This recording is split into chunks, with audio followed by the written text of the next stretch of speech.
Good afternoon, everyone.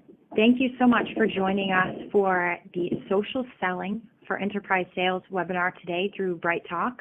My name is Rebecca Smith, and I will go ahead and start getting into this webinar.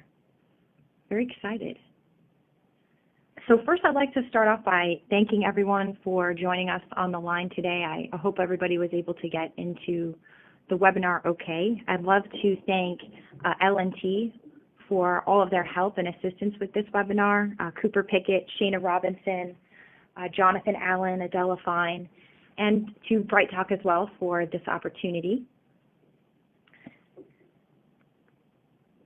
I want to go ahead and get started by sharing a little bit about who I am so you kind of have some relevance and know who it is that you are hearing from. My name is Rebecca Smith. That's a picture of my face.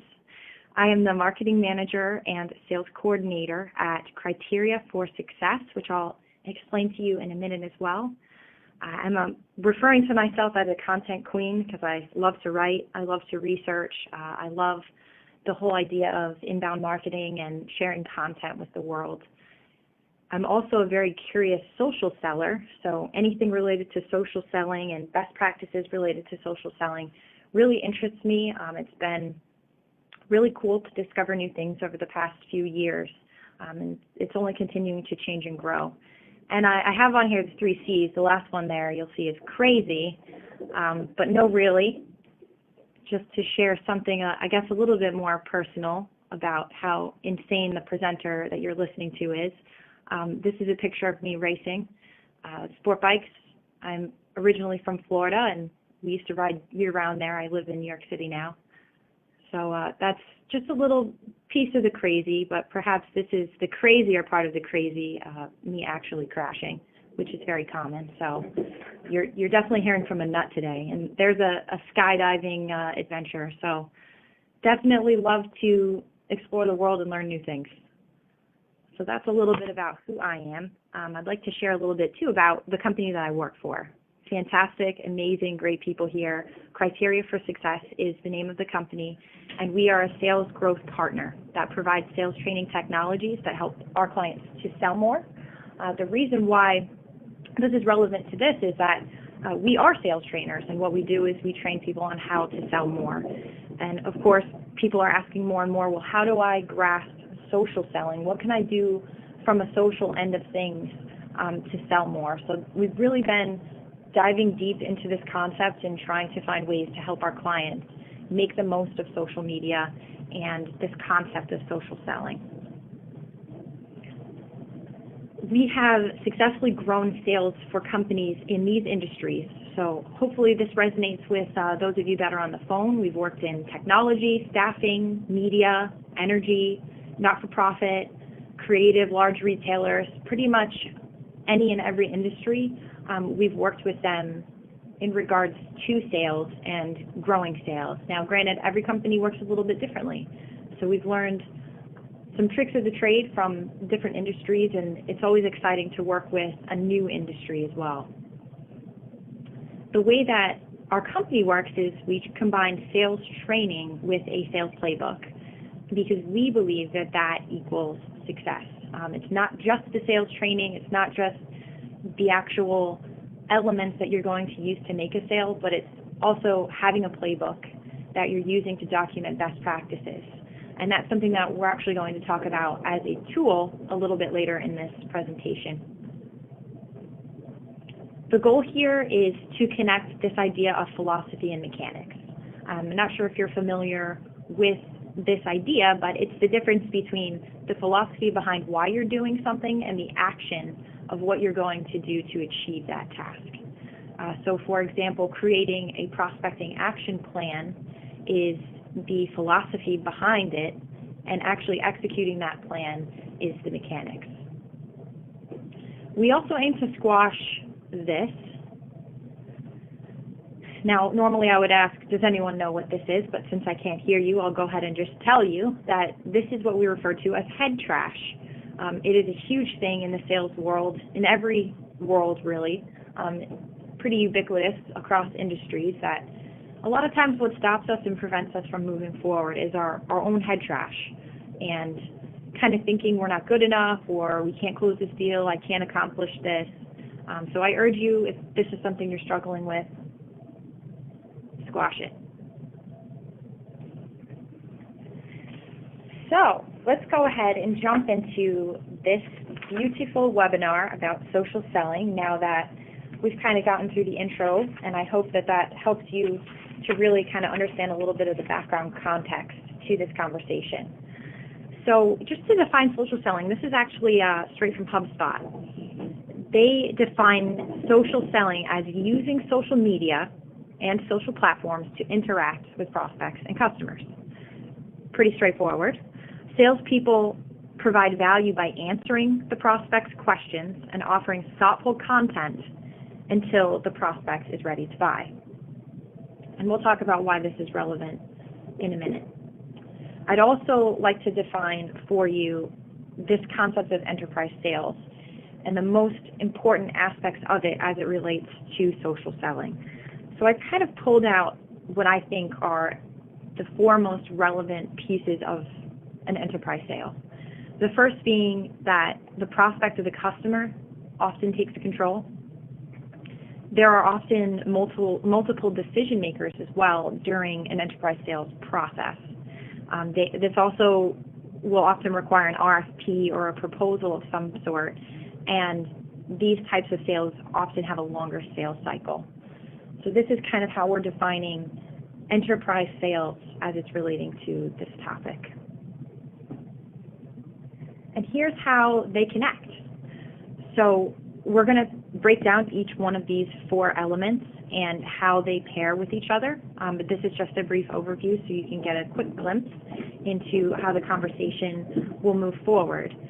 So the prospect taking control, we're going to address that by talking about HubSpot and other types of platforms similar to what HubSpot does.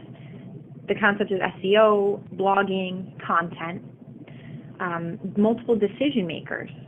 We're going to talk a little bit about prospecting using LinkedIn, using social to kind of mine a little bit, and again, HubSpot to back up that process. And before I continue, I say HubSpot quite a bit because obviously I work in marketing. I'm the marketing director here, and HubSpot is the platform of choice here. If you're using something else, the same rules apply, and we'll get into that a little bit deeper as well. Then we have the RFP or proposal, and we're going to talk about deal, which is a pretty cool strategy that I think might help you guys. And the longer sales cycle, that goes back to workflows, which if you're not familiar with workflows, you will be after this webinar.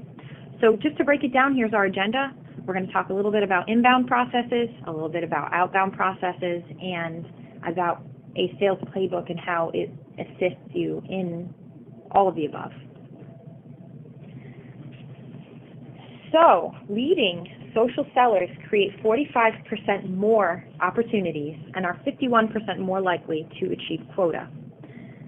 This stat here comes from LinkedIn and is a really encouraging quote, but is also really relevant and true. We here at CFS utilize different aspects of social selling, including some prospecting using LinkedIn, and have found great success in it, and I would say that our numbers have improved by these plus some since we started using our social selling processes here at the office. So the prospect or customer takes control. As it relates to social selling, this is where inbound marketing comes in. So I'd like to break it down and start from scratch because I don't know exactly who is on the call and who is where with their familiarity with inbound. So we're going to go ahead and define it so we're all starting at the same point. Inbound refers to marketing activities that bring visitors in. This is very crucial. Content that is put out there into the world that's drawing visitors in, rather than the marketer having to go out and get a prospect's attention. So here are kind of four aspects of content. The first of this would be a newsletter. That could be considered a piece of content, even though you are reaching out. So let's focus, I guess, a little bit more on the middle two, which is blogging and resources. When you're creating content that is for your audience and for your buyer persona, you are drawing your customers in. So just to give you a quick example of what SEO has to do with this, let's say that my buyer persona, my ideal buyer, is a CEO. And that CEO's immediate need is that they want to grow their sales team, increase their revenue, and overall just create a better culture within their sales team. So we would create a piece of content geared towards that and optimize it for SEO to match. So potentially it could be something along the lines of sales leadership, and we create a blog post that's geared with the keyword sales leadership. That piece of content is now living on our website, but the more people that view it and the more people that interact with that article, the higher we're able to rank in Google, which just means that the hope and the goal at some point is that when somebody types in sales leadership into that Google search, our article comes up first for the search result organically.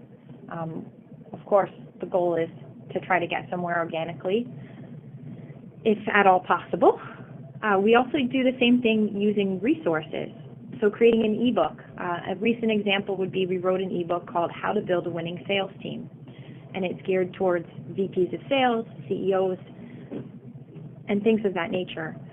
You're creating content that is of value and of interest to your audience. And then as well, sharing that content on social media is going to help to get your voice out there. You know, not everybody is going to find you organically using a Google search. So making sure that you're scheduling whatever content you're putting out there, whether it's a blog post or a resource or things like that. Now, some of you may be wondering, well, what does this have to do with me? I'm in sales. This is my marketing's job. This isn't my responsibility. My answer to that is that it's really important for marketing and sales to work together. Because while marketing understands the analytics behind what a potential client might be looking for or searching for or want to read about, sales really understands the language of prospects. They're out there in the field, they're speaking to people, they're talking to people, they're having really in-depth conversations.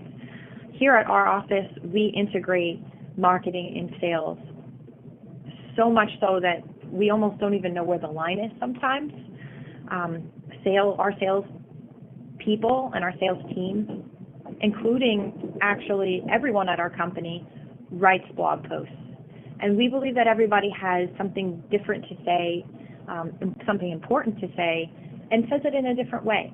So we have a lot of different voices. So I definitely encourage you, if you are in a sales position, to get involved in the process with marketing and helping them to kind of determine the type of content that your potential prospect or client is going to be interested in.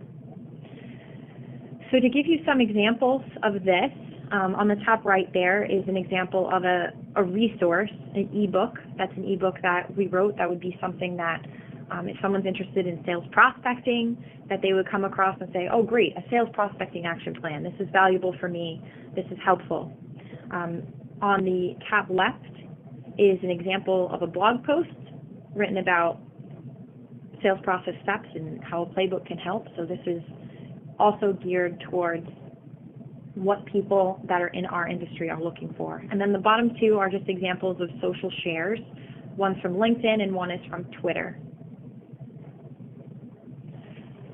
So the first thing that I'm going to recommend to anyone that's in enterprise sales, if you don't have a marketing team, you don't have a marketing department, or you do have a marketing department, just make sure that you guys have a tool for inbound marketing that you're using. Whether that be HubSpot, Marketo is another one, Pardot is another one. I don't want to be impartial, in this. We use HubSpot here in our office. We're very comfortable with it. So it's something that I'm going to be sharing just as an example today in this webinar. So I'd like to show you an example of a landing page. So first, you're creating content that's geared towards your audience. And like I said, if you're in sales, be a part of this process, weigh in during the process of content creation. This example is sales prospecting, a sales manager's strategy to sales prospecting. So perhaps a sales manager wants to know how to create a sales prospecting action plan for their team or help them to develop a plan for doing more prospecting. They either come across this from a social share or they come across it organically through Google. But they're brought to this landing page. On the right-hand side, you'll see that's where they fill out their information to download this particular ebook. After they click submit, they go to what is called a thank you page. On the thank you page, they can open up the ebook from there. But perhaps what's more important for enterprise sales is that this is where the lead nurturing process starts. So someone found your website, they discovered your content, they found it valuable, and now they are going through a journey with you. This is an example of an email that someone would receive once they click that download. So not only did it pop up there that they can see the PDF, but they also get this email that has the attachment in it as well. Leads then go into our CRM system. We happen to use Salesforce.com, but I definitely recommend if you are not utilizing a CRM system, get one. If you don't have the budget for it, you could always go with HubSpot. They have a free CRM. I have not used it, but I have heard good things about it. Once those leads are in your system, you can then track the data to see what are people interested in. So let's say they came into our website because they were interested in prospecting ideas, and they downloaded an ebook on prospecting. What happened after that? They clicked around some more, and they downloaded something on a sales playbook, or they downloaded something on creating email templates.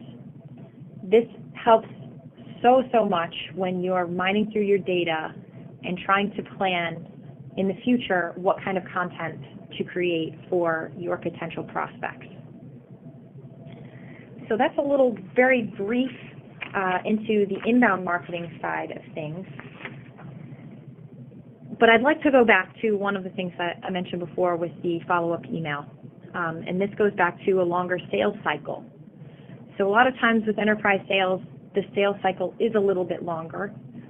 For us here at CFS, 90 days is a pretty typical, an average time period for us to go through the process with a potential client.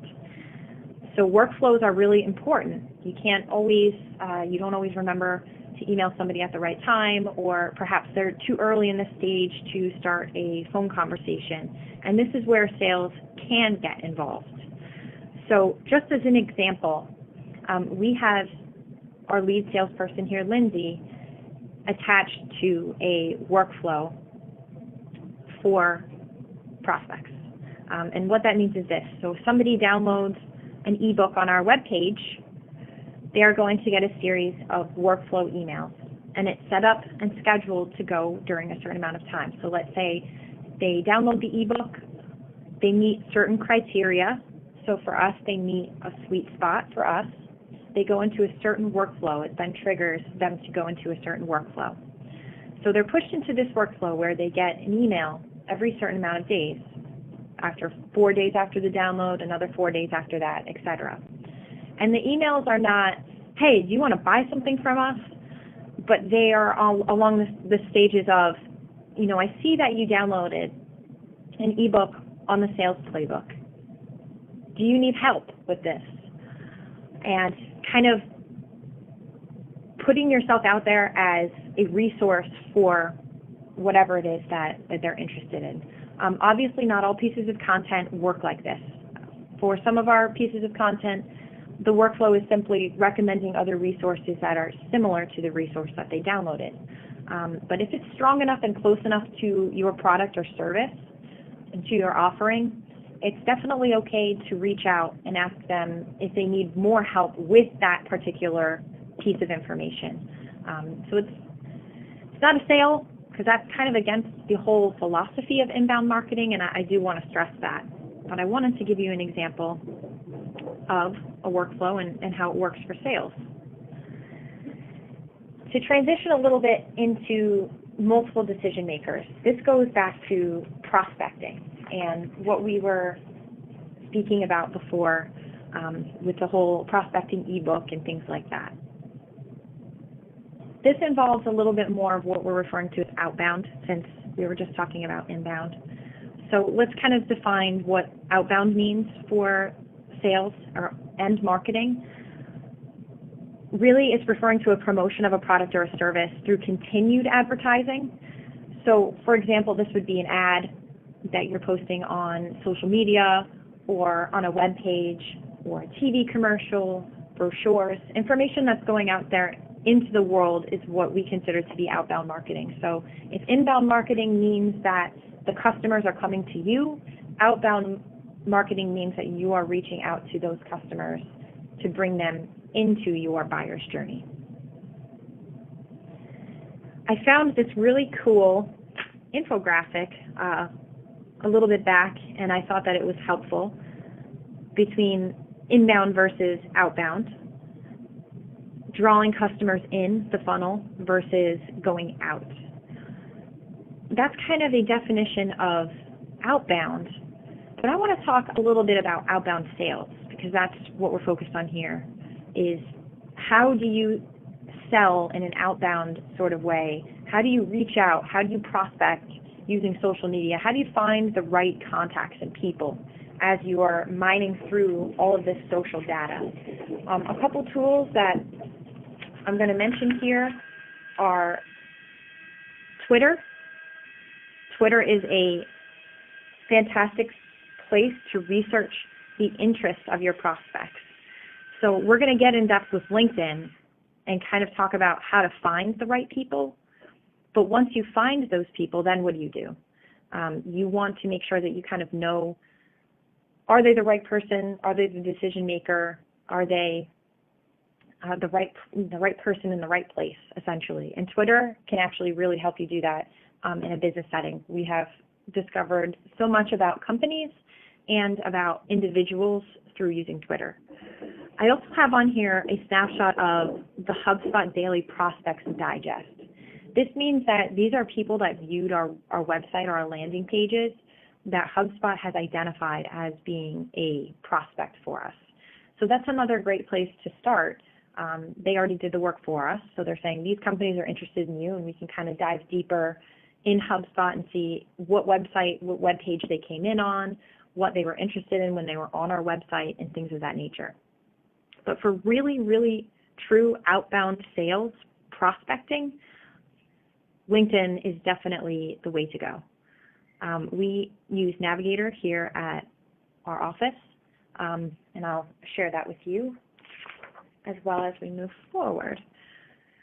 Okay, so here is a picture of Charles and I, this is our CEO here, performing what we refer to as snossaging. It's simply what we call prospecting using LinkedIn. It's kind of an internal joke of a name. If you want to hear the story of it, you can call me later. But we get together twice a week to prospect using LinkedIn. So here's what we don't do. Thanks for connecting with me on LinkedIn and then messaging me 5 minutes later with a sales pitch. So this is definitely not a best practice for LinkedIn. If you're doing this already and it's working for you, awesome. We have not found great success through cold outreach on LinkedIn. Instead, we have a very specific process that we use to prospect on LinkedIn. So here's what it looks like in a nutshell. We have an Excel spreadsheet.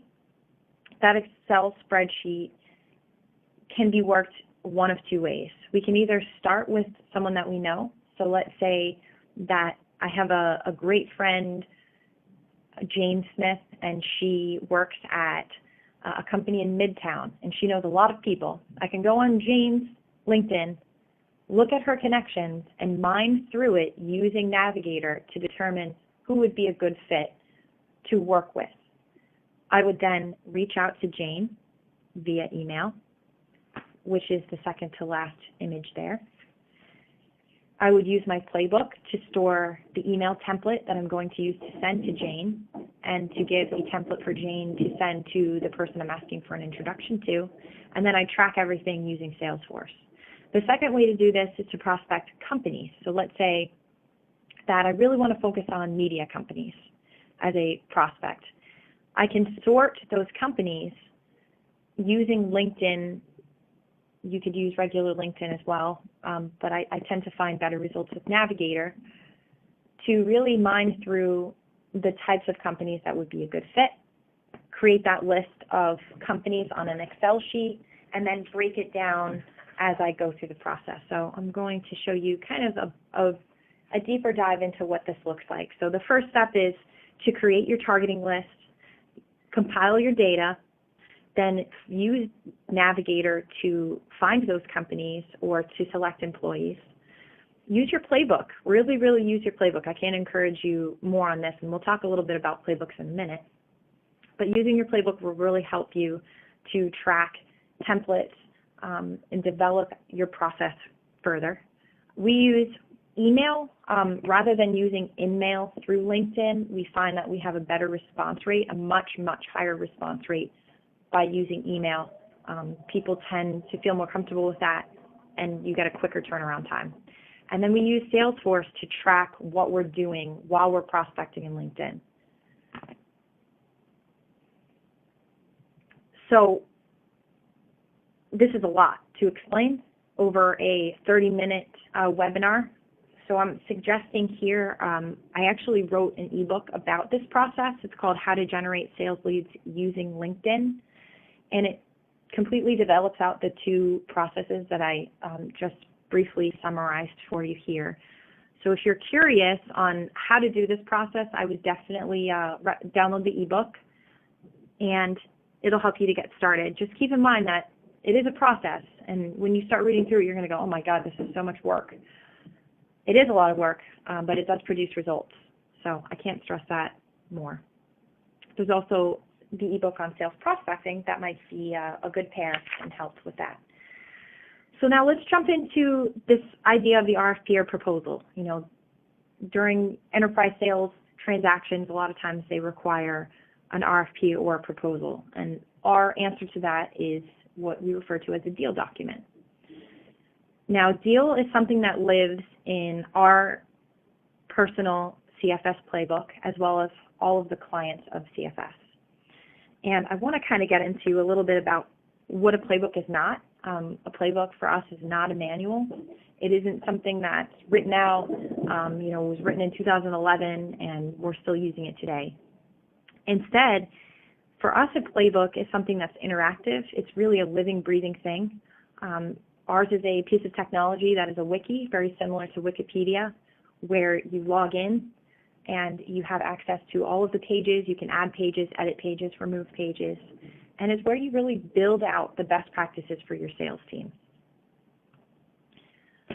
Our recommendation, if you're going to create a playbook or you already have a playbook, to focus on 5 areas. An area for prospecting. This is all about getting more leads. Have an area or a section for selling, because this is about the actual close. A support section for helping the team to work together and really support one another. System, this would be other platforms and other things that you use, other processes like your CRM or your marketing team's systems. And then team is all about tracking results and KPIs and things like that. So that's our recommendation if you're creating a playbook. Here's an example of what our playbook looks like, just so you can kind of get a visual of what that means. And you can see the tabs on the top there for prospecting, selling, system, support, and team. Once you click on those, it'll bring you into more detailed descriptions for each of those elements and kind of break it down further. But I don't want to get too deep into that. I just wanted to give you guys some suggestions and potential advice, because we're going to talk about deal. This image here, this slide here, is a picture of some of the very, very many pieces of information that we store in our sales playbook. So, you know, breaking radio silence, keeping prospects engaged, handling objections, etc. But Deal is really one of our favorite tools and one of our most useful when it comes to managing the sales process, and especially when it comes to RFPs or proposals, because it's part of it. So just a quick summary, this is actually what Deal looks like in our personal playbook, and it has the philosophy and the mechanics behind it. But Deal is an email tool and a strategy. It's tactical, specific, and for us it's produced really, really positive, valuable results.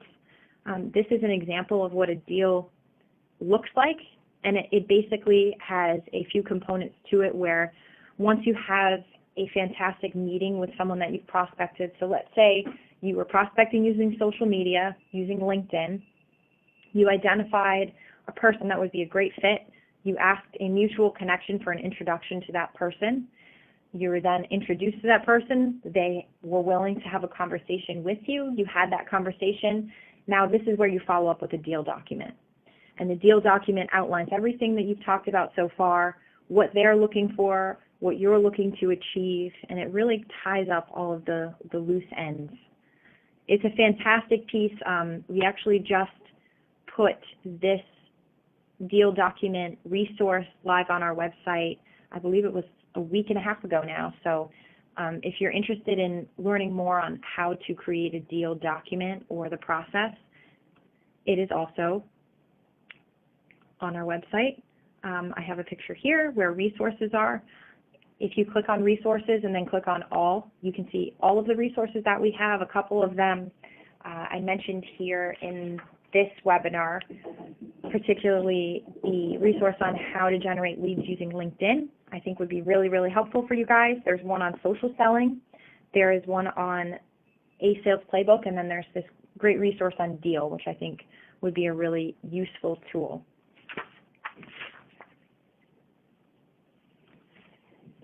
So that was a lot to get through.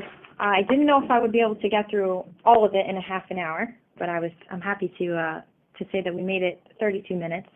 And this is the part of the webinar where we open it up for questions. So if you have any questions, please go ahead and type them in your questions, audience questions box. I believe it's to the right of you, and I'd be happy to answer those questions for you.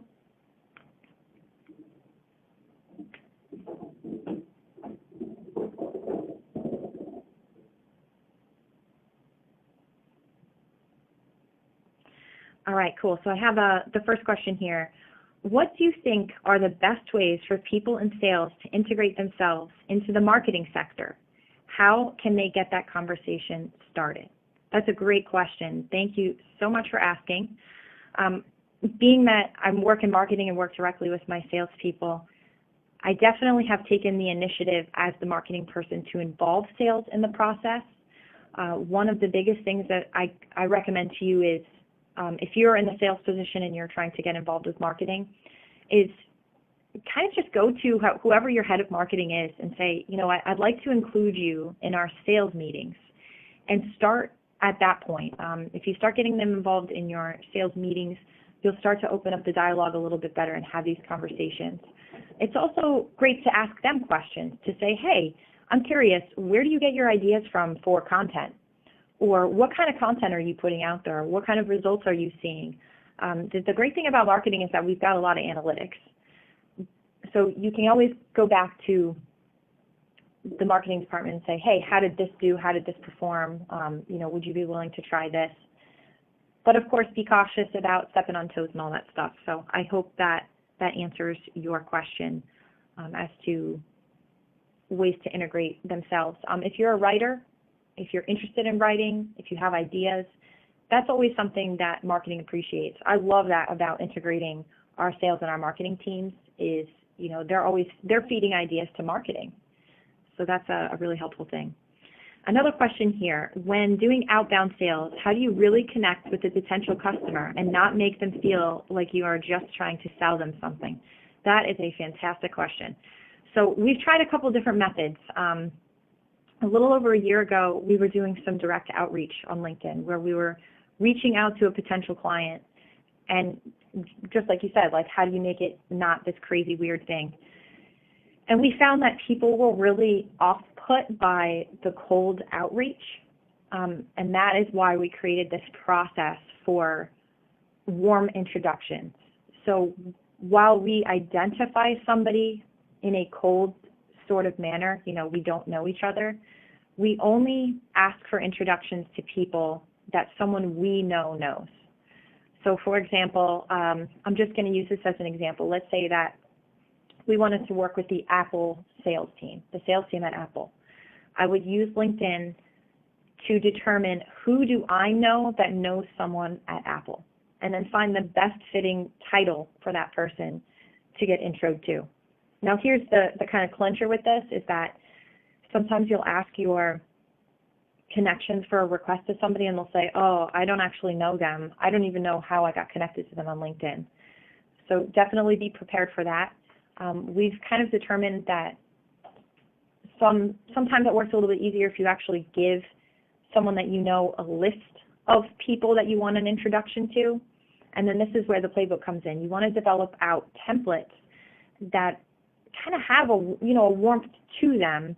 So when you're emailing someone that you know and you're asking them to introduce you to somebody that you want to know, a potential client, make sure that you provide a template to your connection that is going to be a little bit warm. So for an example, I'll use the Jane Smith example. I'm asking Jane to introduce me to the VP of sales at Apple. I would say, Jane, hey, we were doing some prospecting. Would you mind introducing me to this person at Apple? If you don't know what to say, here is a template that you could use. And the template is going to differ in different ways. And if this is something that you're looking to build out, I'm definitely happy to help in any way that I can. And I'll give you guys all my email address at the end of, actually, I'll go ahead and click the slide forward so you can write it down. Okay. I've got a bunch of other questions. I hope that one was answered. Do you have an example of when you've used data from Salesforce to inform future content? Has that content then usually done better as a result of using that data? That's also a great question. Yes, we actually have. So the piece of content that we have created on LinkedIn was actually a result of a very kind of not a great resource that we put out. I'll be completely honest with you. We put out a resource on LinkedIn headers a couple of years ago. LinkedIn was kind of getting bigger, and people were really trying to optimize their LinkedIn pages. So we created this resource on header images. So if someone wanted a free header image, they could download this. What we discovered from our data is that became pretty much our #1 download. People were really interested in this LinkedIn header. And it got us more interested in LinkedIn, because if everybody keeps downloading this and they're interested in LinkedIn, what are we missing? So we opened up some conversations with some of our clients that downloaded this particular resource and said, well, why did you download this? And they're like, well, LinkedIn is huge and I'm always trying to do things. And that kind of spawned some future content.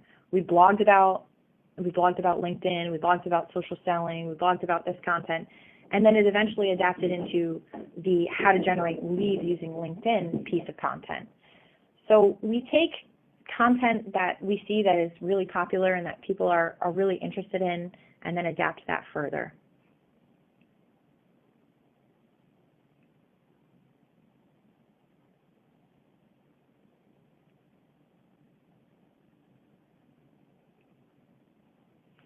Let's see. I've got one more question here.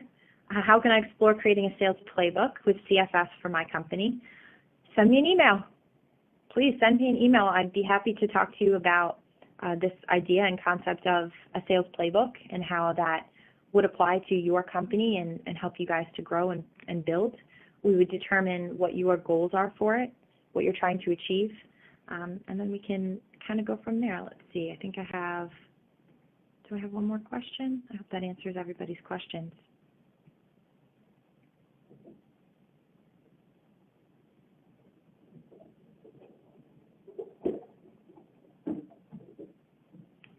All right, I'll leave it open for another few minutes if anybody has any other questions or if you need me to elaborate on the questions that were asked.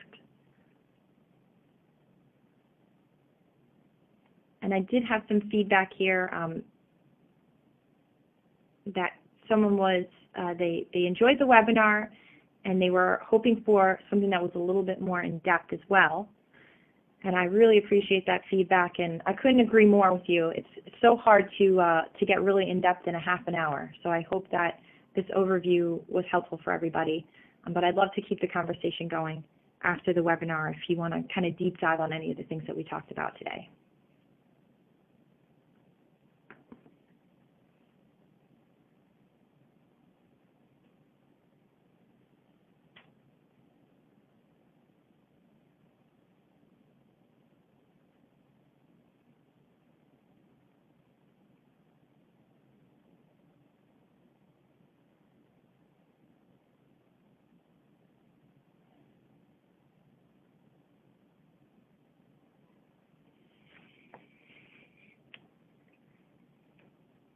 Any other questions?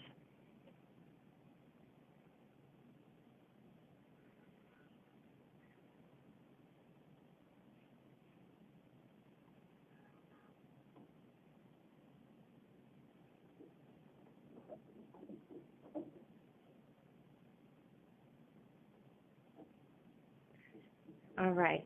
I think I'm going to wrap it up. I don't see any more questions here. I would like to finish by saying I'd be happy to put on another presentation that's a little bit more in detail on prospecting using LinkedIn, which is that resource that I've mentioned a few times now. It definitely would take at least a half an hour to just go through how that works and some ideas and concepts that would apply to your particular industry and kind of what you're looking for. But I'm happy to explore that more. So thank you guys so much for the opportunity. I really enjoyed kind of going through a couple of things. I hope people found a few tidbits here and there. And I hope to talk to everybody again in the near future. And be sure to connect with us on social media and LinkedIn.